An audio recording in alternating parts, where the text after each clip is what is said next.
नमस्कार दोस्तों, आज हम राजस्थान कला और संस्कृति में एक बहुत महत्वपूर्ण टॉपिक के बारे में चर्चा करेंगे।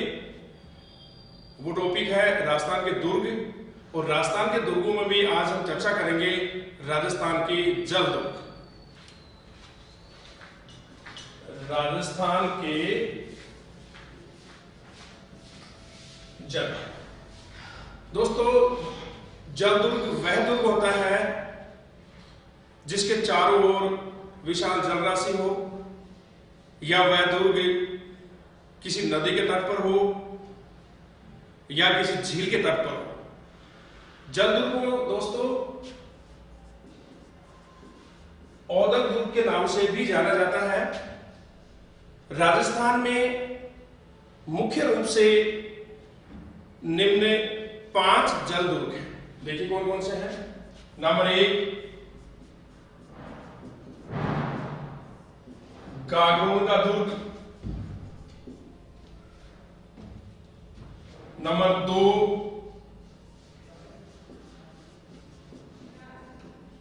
भैंसरोडगढ़, नंबर 3 शेरगढ़ 12, और नंबर 4 भटनेर का दुर्ग।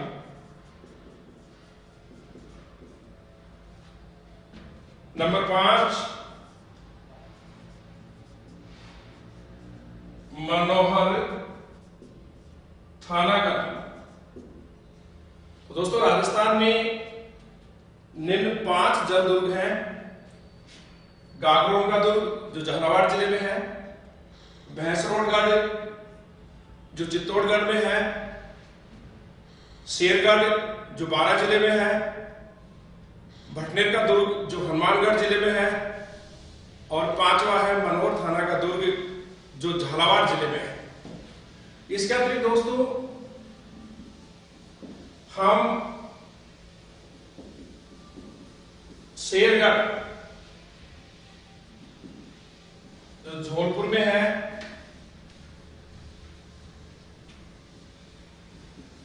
और चित्तौड़गढ़, इन दुर्गों को भी हम जल दुर्ग की श्रेणी में रख सकते हैं, क्योंकि शेरगढ़ जो धौलपुर में है वो चंबल नदी के तट पर है। चित्तौड़गढ़ जो दुर्गों का सिरमौर दुर्ग भी कहा जाता है वो गंभीरी और बेड़स नदियों के संगम पर है। तो इन 5 दुर्गों के अतिरिक्त हम इन 2 दुर्गों को भी जल दुर्ग की श्रेणी में रख सकते हैं, शेरगढ़ धौलपुर, चित्तौड़गढ़। दोस्तों देखिए, हम जल दुर्गों को जो मैंने आपको ये श्रेणी बताई, इसमें से हम सबसे पहले चर्चा करेंगे गागरोन के दुर्ग पर।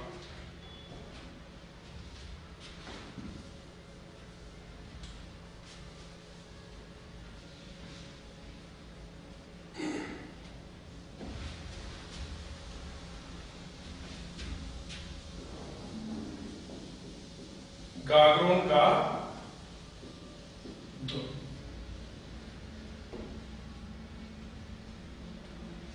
गागरोन का दुर्ग जल दुर्ग के अतिरिक्त पारी दुर्ग भी है, क्योंकि इसके चारों ओर परकोटा भी है। ऐसा दुर्ग जिसके चारों ओर मिट्टी या पत्थरों का परकोटा हो वो पारी दुर्ग भी कहलाता है। तो गागरोन दुर्ग जल दुर्ग के अतिरिक्त पारी दुर्ग की श्रेणी में भी आता है, क्योंकि इसके चारों ओर परकोटा है।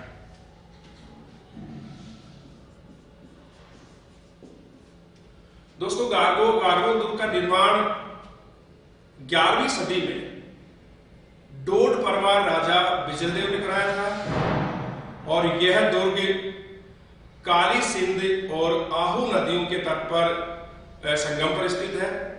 ये दोनों नदियां ही मध्य प्रदेश से आती हैं। और गागरोन का दुर्ग, दोस्तों एक बार क्वेश्चन आया था कि गागरोन का दुर्ग किन पहाड़ियों के मध्य स्थित है, तो ये अरावली पहाड़ियों के मध्य स्थित न होकर के मुकुंदरा की पहाड़ियों में स्थित है। देखिए दोस्तों, निर्माण 11वीं सदी में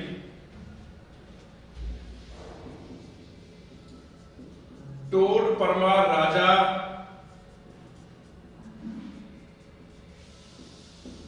बीजल देव ने कराया था। यह दुर्ग काली सिंध और आहू नदियों के संगम पर स्थित है। और दोस्तों, ये जो नदियों का संगम है, इस संगम को स्थानीय भाषा में सामेलजी कहा जाता है। गागरोन का दुर्ग अरावली पहाड़ियों में न होकर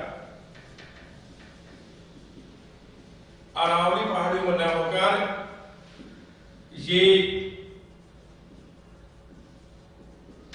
मुकंदरा की पहाड़ियों में स्थित है। दोबारा देखिए दोस्तों, गागरोन का दुर्ग राजस्थान का सर्वश्रेष्ठ जल दुर्ग की श्रेणी में आता है।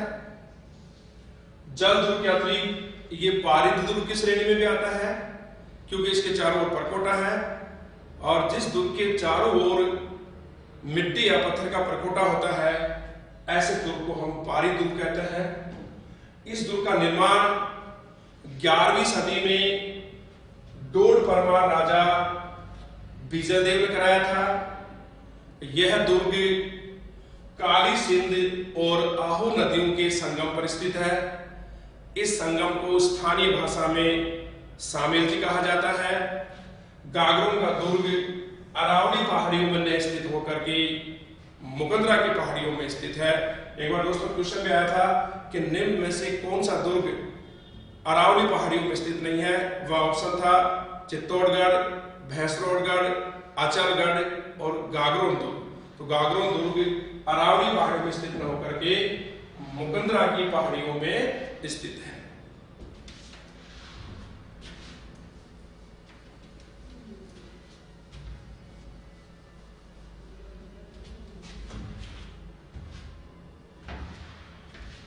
दुर्ग के उपनाम देखिए दोस्तों, पहला है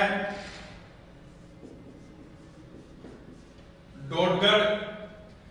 ये नाम डोड परमार राजाओं के द्वारा दिया गया था।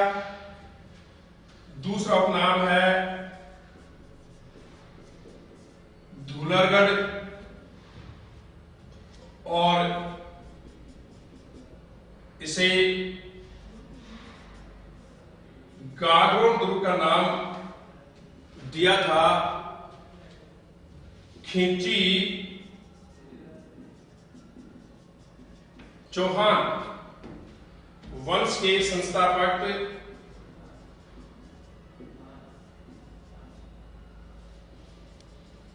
देवन सिंह। दोस्तों, 12वीं सदी में खिंची चौहान वंश के संस्थापक देवन सिंह ने डोड राजा बिजलदेव को पराजित करके इस दुर्ग पर अधिकार कर लिया था और यहां खिंची चौहान वंश की स्थापना की थी। और इसी देवन सिंह ने इसका नाम गागरोन दुर्ग रखा। तो नाम देखिए दोस्तों, डोडगढ़, ये नाम डोड परमार राजाओं के द्वारा दिया गया था। इसे धूलरगढ़ के नाम से भी जानते हैं। और 12वीं सदी में झालावाड़ के खिंची चौहान वंश के संस्थापक देवन सिंह ने डोड परमार राजा बीजल देव को पराजित करके इस दुर्ग पर अधिकार कर लिया और झालावाड़ में खिंची चौहान वंश की स्थापना की। और इसी के साथ उन्होंने इस दुर्ग का नाम गागरोन दुर्ग रख दिया।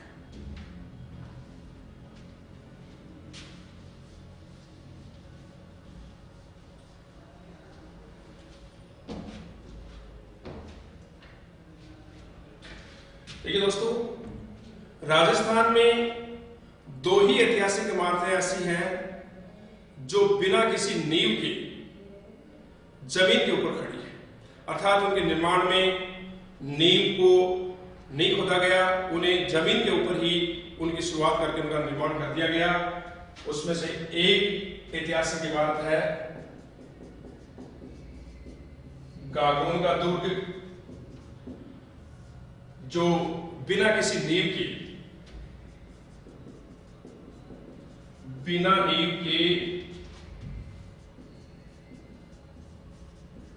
चट्टान पर खड़ा है। और दूसरी जो ऐतिहासिक इमारत है जो बिना किसी नींव के जमीन पर खड़ी है, वो है हवा महल जयपुर। तो दोस्तों, राजस्थान की दो ही इमारतें, ऐतिहासिक इमारतें ऐसी हैं जो बिना किसी नींव के जमीन पर खड़ी है। पहला है गागरोन का दुर्ग, जो एक चट्टान पर खड़ा है। दूसरी ऐतिहासिक इमारत है जयपुर का हवा महल, जो जमीन पर ही उसे उठाया गया था बिना नींव के। और हवा महल का निर्माण 1799 में जयपुर के महाराजा सवाई प्रताप सिंह ने करवाया था।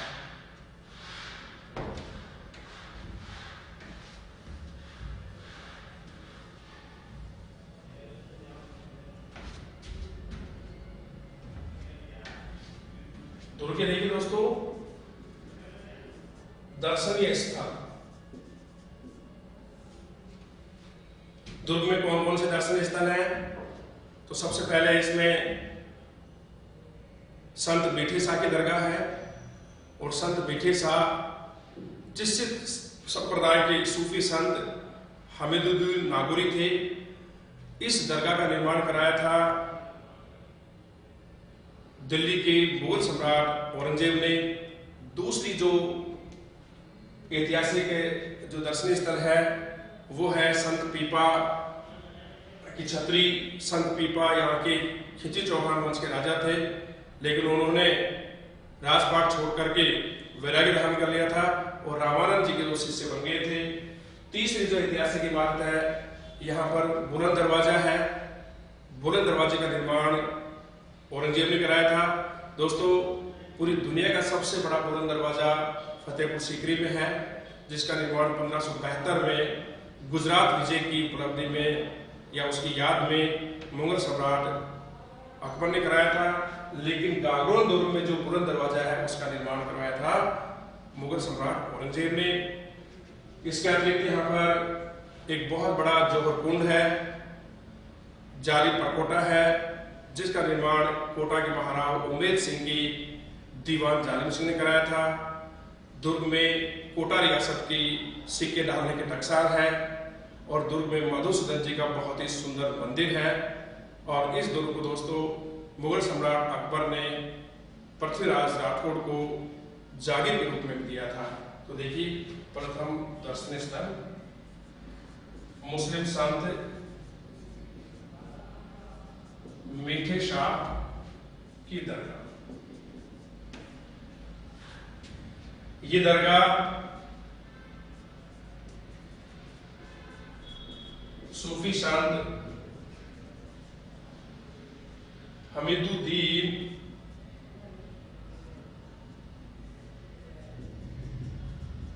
नागौरी की है। दोस्तों, हमीदुद्दीन नागौरी जिससे भारत में चिश्ती संप्रदाय के संस्थापक ख्वाजा मोइनुद्दीन चिश्ती के बहुत ही लोकप्रिय शिष्य थे। तो संत मीठे शाह की दरगाह चिश्ती संप्रदाय के सूफी संत हमीदुद्दीन नागौरी की है। और इस दरगाह का निर्माण मुगल सम्राट औरंगजेब ने करवाया था। दूसरा दर्शनीय स्थल देखिए दोस्तों, संत पीपा की छतरी। संत पीपा खिची चौहान वंश के राजा थे, लेकिन उन्होंने वैराग्य ले लिया और वो रामानंद जी के शिष्य बन करके भक्ति आंदोलन में अपने आप को शामिल कर दिया। एक बार क्वेश्चन आया था दोस्तों कि संत पीपा की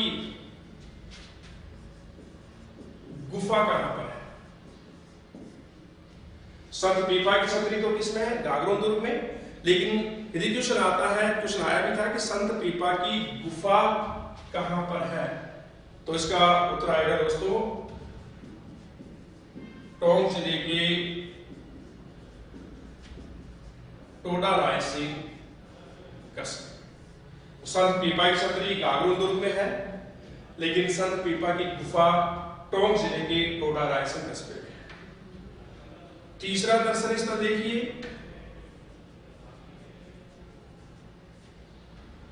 बुलंद दरवाजा।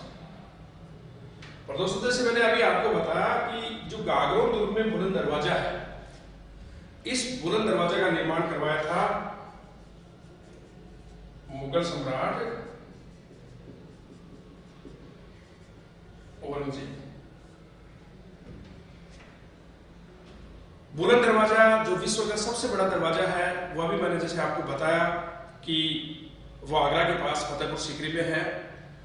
उस बुलंद दरवाजे का निर्माण मुगल सम्राट अकबर ने 1572 में गुजरात विजय की याद में कराया था, जो जमीन से 176 फीट ऊंचाई तक है। लेकिन गागरोन दुर्ग में जो बुलंद दरवाजा है, उसका निर्माण मुगल सम्राट औरंगजेब ने करवाया था। तो दर्शनीय स्थल में हमने सबसे पहले लिया संत मीठे शाह की दरगाह।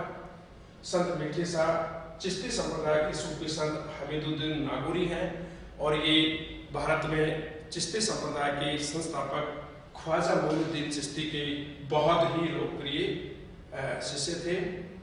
इस दरगाह का निर्माण मुगल सम्राट औरंगजेब ने कराया था। दूसरा जो दर्शनीय स्थल हमने लिया वो संत पीपा की छतरी है, और संत पीपा की छतरी गागरोन दुर्ग में है। लेकिन क्वेश्चन आया था कि संत पीपा की गुफा कहाँ पर स्थित है, तो उसमें बहुत से लोगों ने गागरोन दुर्ग आंसर किया था, लेकिन संत पीपा की गुफा गागरोन दुर्ग में ना होकर के टोंक जिले के टोडा रायसन कस्बे में स्थित है। तीसरा हमने जो गागरोन दुर्ग का दर्शनीय स्थल लिया वो बुलंद दरवाजा, और गागरोन दुर्ग के बुलंद दरवाजे का निर्माण मुगल सम्राट औरंगजेब ने कराया था।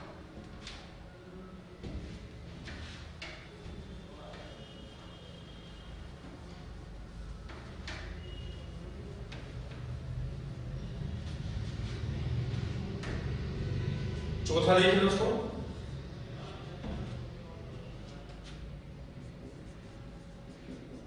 विशाल जौहर। दोस्तों गागरोन दुर्ग में दो बड़े साके हुए थे, और उन साकों का उल्लेख की चर्चा भी हम अभी जस्ट शुरू करेंगे।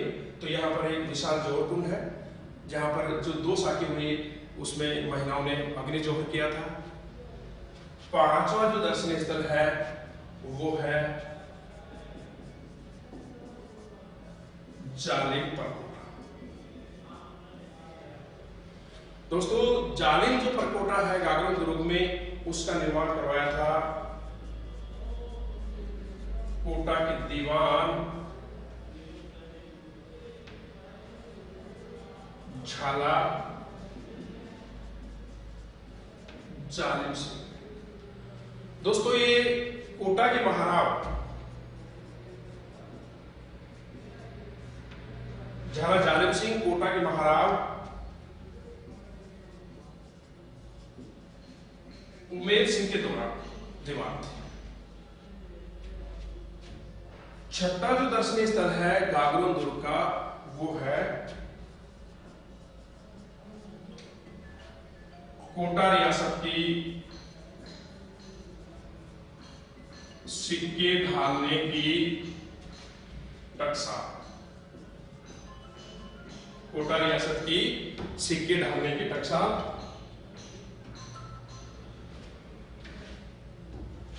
सातवां जो दर्शनीय स्थल है वो देखिए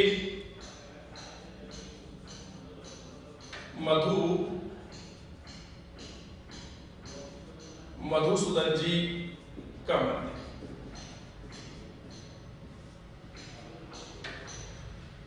तो दुर्ग में विशाल जौहर कुंड है,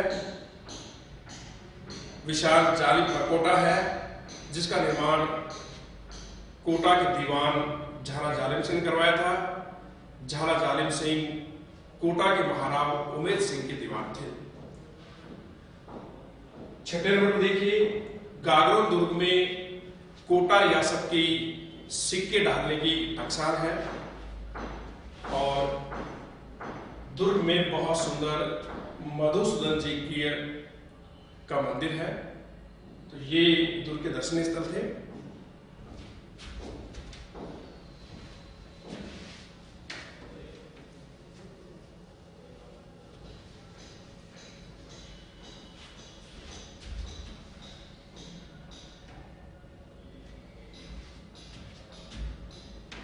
दोस्तों, दुर्ग में दो बहुत ही प्रसिद्ध और महत्वपूर्ण ग्रंथों की रचना हुई। दुर्ग में निम्न दो ग्रंथों की रचना हुई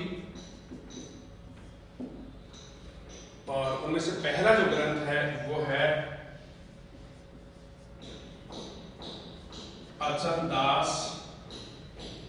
अचलदासरी खींचीरी वसनी। तो दुर्ग में दो महत्वपूर्ण ग्रंथों की रचना हुई थी और उनमें से पहला जो ग्रंथ है वो हमने लिया अचलदासरी खींचीरी वसनी। दोस्तों, इस ग्रंथ की रचना 1423 से 30 ईस्वी के मध्य शिवदास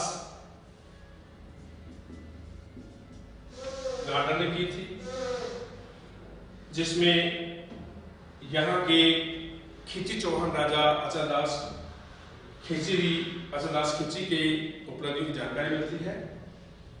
तो पहला ग्रंथ दुर्ग में जो लिखा गया था, बड़ा ग्रंथ अचलदासरी खींचीरी वसनी का, इस ग्रंथ की रचना शिवदास गार्डन ने 1423 से 30 ईस्वी के मध्य की, अर्थात अचलदासरी खींचीरी वसनिका के लेखक शिवदास गार्डन।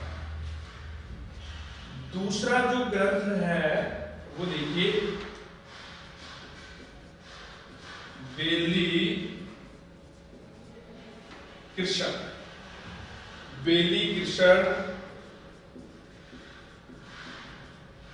रुक्मणी। तो दूसरा बहुत ही महत्वपूर्ण ग्रंथ है बेली कृष्ण रुक्मणी। और दोस्तों, ये राजस्थान का मारवाड़ी भाषा का बहुत ही महत्वपूर्ण ग्रंथ है। एक बार प्रश्न आया था कि बेली कृष्ण रुक्मणी ये ग्रंथ राजस्थान की किस भाषा में लिखा हुआ है। तो दोस्तों, बहुत ही टिपिकल ऑप्शन थे। ग्रंथ मारवाड़ी भाषा में डिंगल शैली में लिखा हुआ था, लेकिन ऑप्शन थे उत्तरी मारवाड़ी में, बी ऑप्शन था दक्षिणी मारवाड़ी में, सी ऑप्शन था पश्चिमी मारवाड़ी में और डी ऑप्शन था पूर्वी मारवाड़ी। तो दोस्तों, बहुत ही टिपिकल था, लेकिन उसमें उत्तर था उत्तरी मारवाड़ी, अर्थात बेली कृष्ण रुक्मणी नामक जो ग्रंथ है उसकी भाषा है उत्तरी मारवाड़ी और शैली है डिंगल। दोस्तों, मारवाड़ी भाषा में भी उत्तरी मारवाड़ी का एक बहुत महत्वपूर्ण ग्रंथ है। अब बात आती है कि बेली कृष्ण रुक्मणी नामक ग्रंथ की रचना किसने की। देखिए दोस्तों, बहुत ही महत्वपूर्ण इंपोर्टेंट तथ्य है। इस ग्रंथ के जो लेखक हैं वो हैं पृथ्वीराज राठौड़। दोस्तों, पृथ्वीराज राठौड़ बीकानेर के महाराजा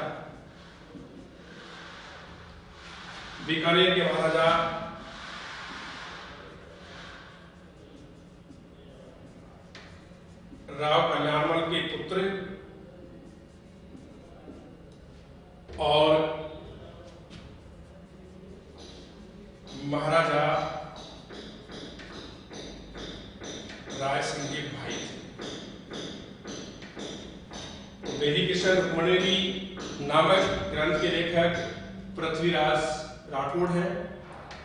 पृथ्वीराज राठौड़ बीकानेर के महाराजा राव कल्याणमल के पुत्र और बीकानेर के महाराजा राय सिंह के भाई थे। पृथ्वीराज राठौड़ लेखनी के साथ साथ अपने तलवार के भी बहुत बड़े धनी थे। ये मुगल सम्राट अकबर के दरबार में रहते थे। इस ग्रंथ के बारे में बहुत सारी इंपॉर्टेंट बातें हैं जो मैं आपको बताने जा रहा हूँ। सबसे पहला तो यह है कि ये जो ग्रंथ है इसमें भगवान श्री कृष्ण और रुक्मिणी के विवाह की कथा है। भगवान श्री कृष्ण और रुक्मिणी के विवाह की कथा है।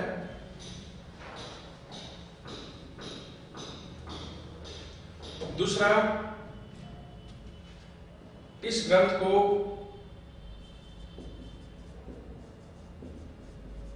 कवि दुर्सा आडा ने, जो अकबर के दरबार में रहते थे, कवि दुर्सा आडा ने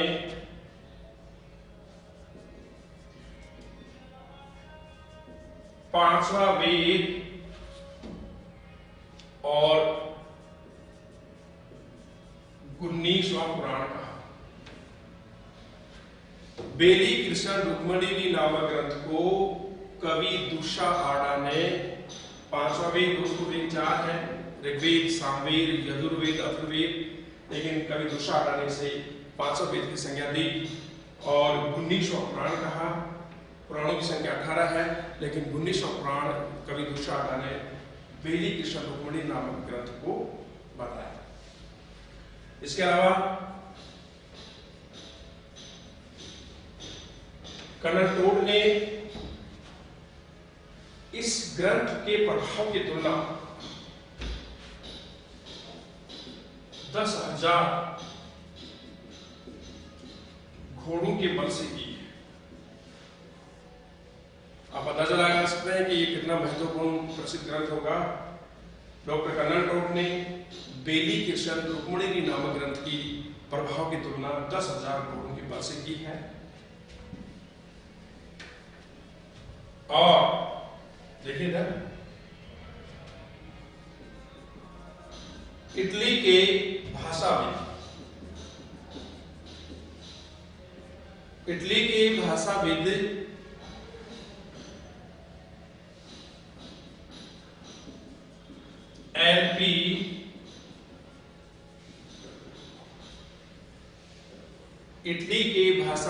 एलपी टेसीटोरी ने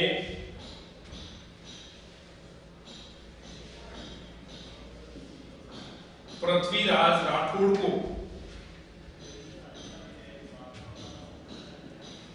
डिंगल का होरेस कहा। होरेस एक बहुत बड़ा कवि था, इंग्लिश पोएट का। तो एलपी टेसीटोरी जो इटली का भाषाविद था और जो बीकानेर में आकर रहने लगे थे, यहीं पर इनका निधन हुआ था। और दोस्तों, पश्चिमी राजस्थानी अर्थात मारवाड़ी भाषा पर इन्होंने बहुत रिसर्च भी किया था। इन्होंने एलपी टेसीटोरी ने पृथ्वीराज राठौड़ की तुलना इंग्लिश पोएट होरेस से की और कहा कि ये डिंगल के होरेस है। तो कवि दुर्सा आडा ने बेली कृष्ण रुक्मिणी नामक ग्रंथ को 5वां वेद और 19वां पुराण बताया। कर्नल जेम्स टोड ने इसके प्रभाव की तुलना 10,000 घोड़ों के बल से की है। और इटली के भाषाविद एलपी टेसीटोरी ने पृथ्वीराज राठौड़ जो इस ग्रंथ के लेखक थे, उनको डिंगल का होरेस कहा है।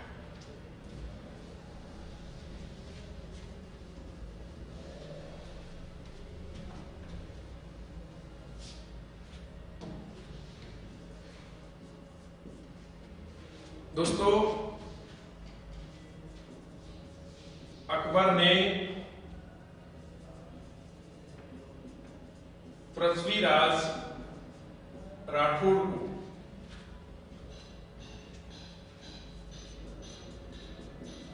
गागरोन की जागीर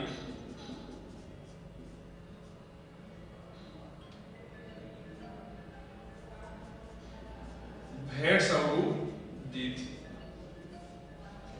तो अकबर ने पृथ्वीराज राठौड़ को गागरोन की जागीर भेड़ स्वरूप दी थी।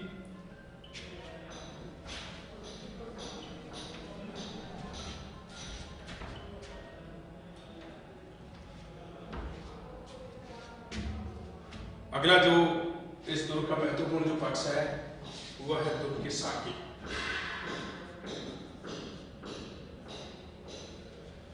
दोस्तों, गागरोन दुर्ग में 2 बड़े साके हुए। प्रथम साका देखिए, हुआ 1423 ईस्वी में।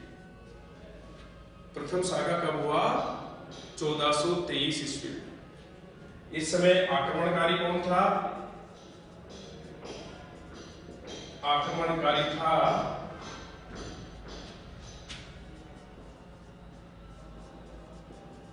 मांडू का सुल्तान। मांडू का सुल्तान होसन शाह। और गागरोन का अर्थात झालावाड़ का जो राजा था वो था अचलदास खिलजी। तो दोस्तों देखिए दोबारा, प्रथम साका 1423 ईस्वी में हुआ। इस समय आक्रमणकारी मांडू का सुल्तान होसन शाह था, अर्थात मांडू के सुल्तान होसन शाह ने गागरोन पर आक्रमण किया। और इस समय गागरोन का राजा था अचलदास खिलजी। इस युद्ध में अचलदास खिलजी वीर गति को प्राप्त हुआ और दुर्ग की महिलाओं ने अचलदास खिलजी की पत्नी उमादे के नेतृत्व में जौहर किया, जो इस दुर्ग का प्रथम साका कहलाता है। दोस्तों प्रथम साके का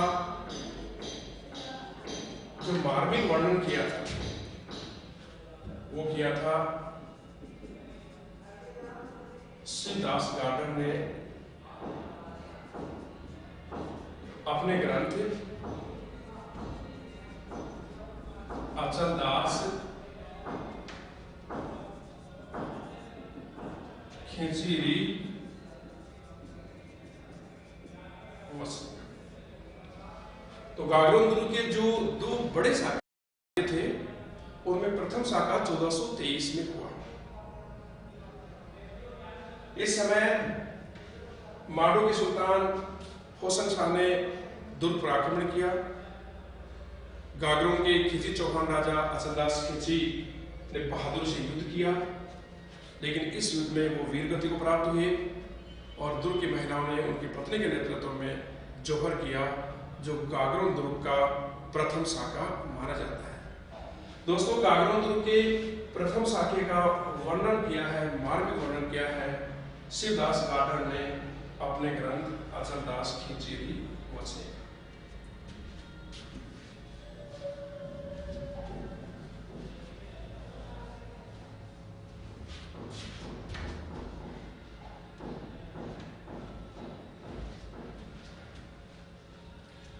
दूसरा साका देखिए दोस्तों, दूसरा साका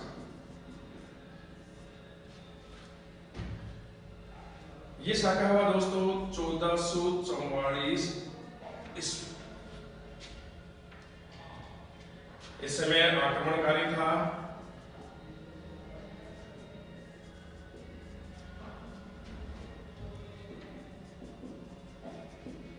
मालवा का सुल्तान महमूद खिलजी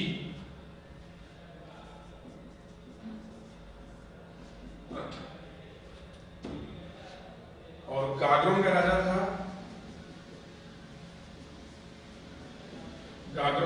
था पालन सिंह, जो अचलदास खिलजी का पुत्र था। दूसरा साका हुआ 1444 ईस्वी में और इस बार मांडू के सुल्तान महमूद खिलजी प्रथम ने दुर्ग पर आक्रमण किया और गागरोन का खिलजी चौहान राजा पालन सिंह इस युद्ध में वीर गति को प्राप्त हुआ और दुर्ग की महिलाओं ने जौहर किया, जो इस दुर्ग का दूसरा साका कहलाता है। महमूद खिलजी ने दुर्ग पर अधिकार कर लिया और दुर्ग का नाम बदल करके रख दिया मुस्तफाबाद। तो पहला साका हुआ 1423 ईस्वी में। आक्रमणकारी था गुजरात का सुल्तान होसन शाह। गागरोन का राजा था अचलदास खिलजी। वो वीरगति को प्राप्त हुए, दुर्ग की महिलाओं ने जौहर किया और इस साके जौहर का मार्मिक वर्णन किया शिवदास गार्डन की ग्रंथ अरसदास खिंची में इसका उल्लेख मिलता है। दूसरा शाखा हुआ 1444 ईस्वी में। इस बार आक्रमणकारी था मालवा था माडू का सुल्तान महमूद खिलजी प्रथम और गागरों का खिलजी चौहान राजा था पालन सिंह। दोनों में भयानक युद्ध हुआ। इस युद्ध में पालन सिंह वीर गति को प्राप्त हुई। दुर्ग की महिलाओं ने जोहर किया और महमूद खिलजी ने दुर्ग पर अधिकार करके दुर्ग का नाम बदल कर दिया दोस्तों मुस्तफाबाद। दुर्ग में दोस्तों राजस्थान की सबसे लोकप्रिय लोक देवी का मंदिर है। अब 5 सेकंड के लिए मैं आपको देता हूं कि राजस्थान की सबसे लोकप्रिय लोक देवी कौन सी है, बताइए। जिसकी पूजा पूरे राजस्थान में करते हैं। उत्तरी राजस्थान, दक्षिण राजस्थान, पूर्वी राजस्थान, मध्य राजस्थान, पश्चिमी राजस्थान। तो मैं बताता हूं, देखिए दुर्ग में सबसे लोकप्रिय लोक देवी शीतला माता का मंदिर है।